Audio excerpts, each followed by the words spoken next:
Nabulabog ang isang paaralan sa Negros Oriental. Isang babae kasi ang biglang sumugod sa classroom habang may daladalang itak. Nasa frontline balitang yan si Mon Gualvez.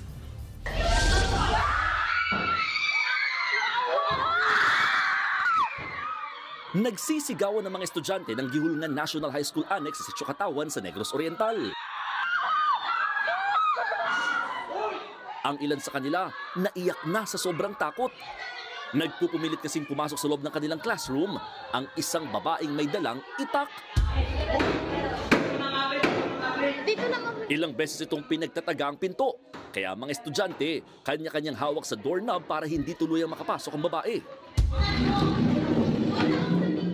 Ginawa na rin nilang panangga mga lamesa. Pero ang babae, hindi pa rin nagpaawat. Nakipagsagutan pa siya sa gurong nasa loob din ng classroom.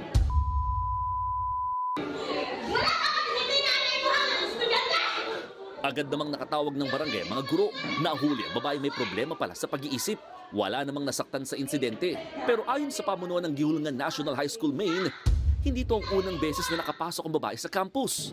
Wala kasing gate ang paaralan, kaya kahit sino ay may access dito. Sa ngayon, inirekomenda ng pamunuan ng paaralan na isailalim sa stress debriefing ang mga estudyante. Nagbabalita mula sa frontline, Mon Gualvez, News 5. Mga kapatid, Jiggy Manikad po, iba na ang may alam at may pakialam sa panahon ngayon. Para sa konkreto, kumpleto at komprehensibong balitaan sa Frontline, mag-follow at mag-subscribe sa social media pages ng News 5.